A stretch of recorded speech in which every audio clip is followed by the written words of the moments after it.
Hi, I'm speaking to you on July 4th. I know that this video will be shown on a later date, but we'll still be thinking about the things that are activated inside us on this July 4th. 250 years since the signing of the Declaration of Independence. Rarely in our history, certainly during the Civil War, during World War II, but we're up there with that in significance. Rarely has there been a time when the deep questions about, as Lincoln said in the Gettysburg Address, whether a nation so conceived in liberty and dedicated to the proposition that all men are created equal can long endure. Because we're living at a time where there are people who are unabashed, unapologetic, not pretending. They don't think that the system of democracy that our founders laid out for us, they don't think it's a good idea. They don't think that it is compatible with the vision of the future that they have. So you and I, whether we're talking about the Christian nationalists, we're talking about the tech bros, we're talking about the white supremacists, whatever we're talking about in terms of who they are, the question of this moment is not who they are. The deeper question is who we are. The quality of our personhood is as important as the quantity of our actions. Because traditional organizing, traditional politics will not be enough to handle this problem now. It's important because you cannot understand the importance of July 4th this year without being deeply committed to November 3rd. That is a given. But we also know that this may or may not be a free and fair election because we know that there are powerful forces within our own government working as we speak to rig that election. So will we be the people who can stand, who can inhabit the space of this incredible moment in such a way that we have both the power within and without to repudiate the forces of tyranny, the forces of authoritarianism, and do what our ancestors did? Rise to the occasion.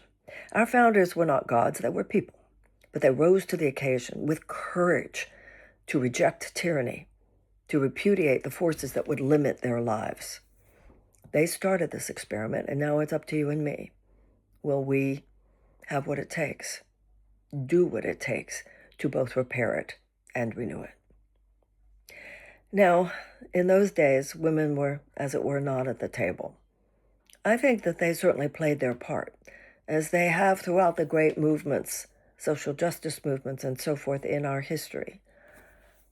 I think they had a lot to say. They just didn't have the chance to say certain things in public. Well, you and I do.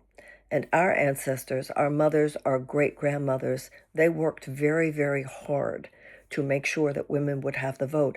Even at this moment, for us to even consider the fact that there are not only men, but women at this time who are thinking it's a good idea to repeal the 19th Amendment. They think it would be better if women didn't vote. There should be one vote per family, they say, because they just know that their biblically oriented husbands will do the right thing. Well, let's remember, anytime authoritarian forces have been on the move, it is a common theme to do whatever you can to limit the power of women. Because women want to take care of the children above all else. Women want to take care of our homes above all else. And it's very difficult to do that within an authoritarian system. Because within an authoritarian system, children are peripheralized.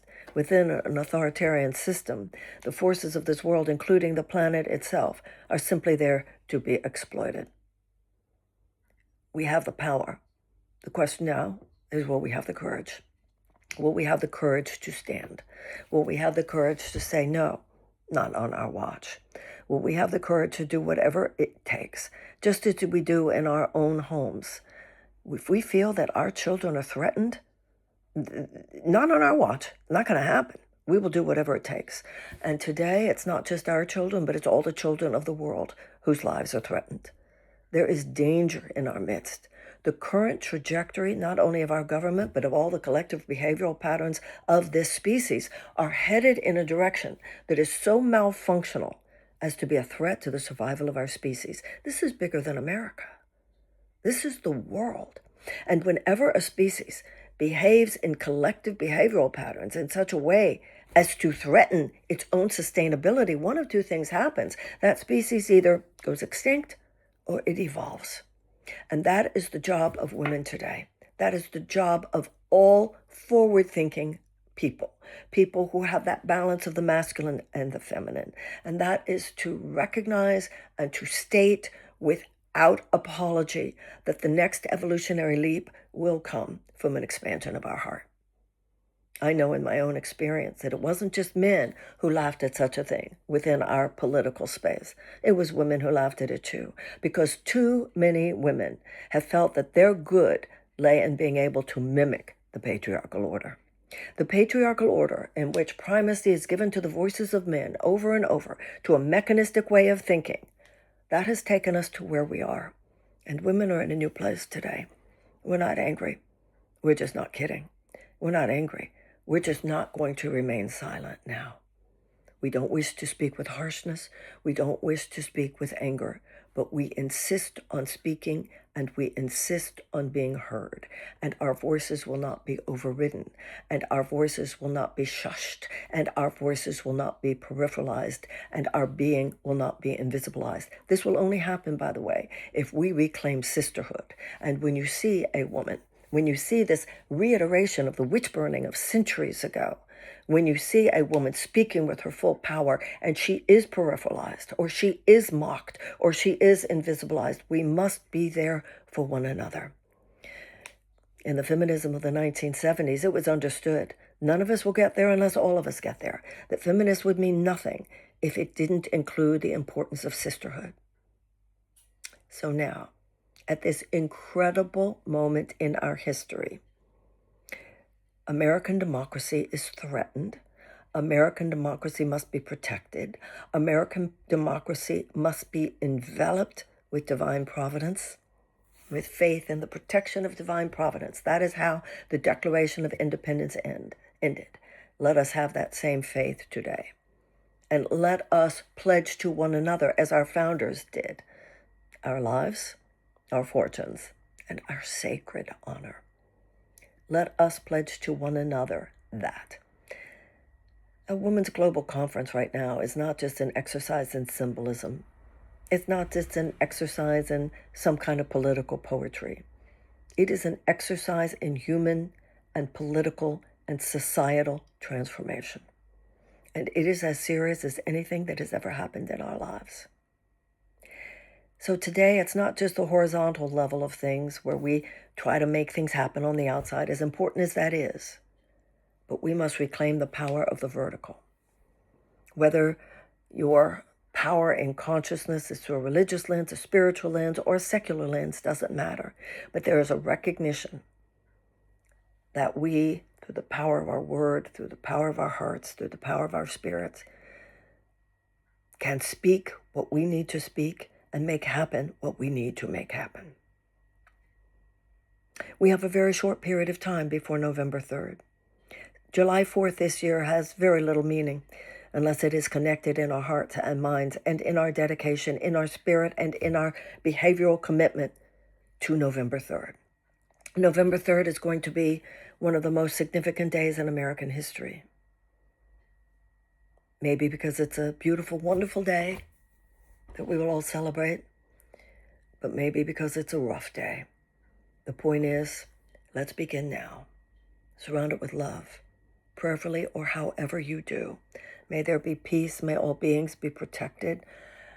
May all forces of violence, all forces of disharmony and dysfunction, may they be removed. May they be cast out to the nothingness whence they came.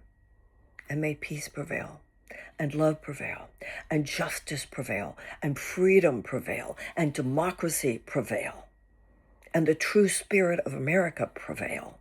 And may all else, may the spirit that is rising up within us and among us on that day be so great that nothing that is not that will be able to stand.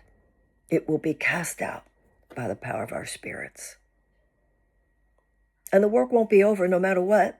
No matter what happens on that day, the work will not be over. But in order for us to stand in true honor of what our founders did on July 4th, 1776, let us Know that they began this experiment. It's up to us to carry it further, to take the baton, and we're ready. Prepare your heart, prepare your voting apparatus so that you know that you're cool, doing what you can in your district and in your state. And let's look ahead of us. Keep our eyes on that North Star. Our North Star, our mission statement, is written in the Declaration of Independence. Read it aloud if you have not recently. Remember, these truths we hold to be self-evident. All men are created equal, granted by our Creator the unalienable rights of life, liberty, and the pursuit of happiness. Governments are instituted to secure those rights. Our rights did not come from the government, and they do not come from the government. They come from our Creator, and governments are instituted to secure those rights.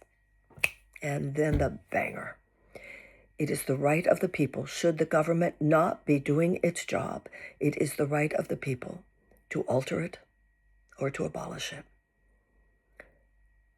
There is so much about our government today that is transgressing the principles of the Declaration of Independence, transgressing the principles and the laws of the U.S. Constitution.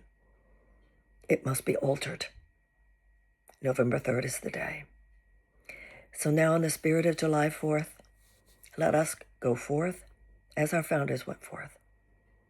The people who signed that declaration, by so doing, were committing treason against the King of England. He was obviously not pleased. It was so courageous to sign that document, because if the British had won, they would have all been hanged as traitors. They didn't expect the king to be amused, and he wasn't, and he sent his battleships, and they were met in New York by George Washington, General George Washington. So it's time for all of us to claim our inner Thomas Jefferson and our inner George Washington.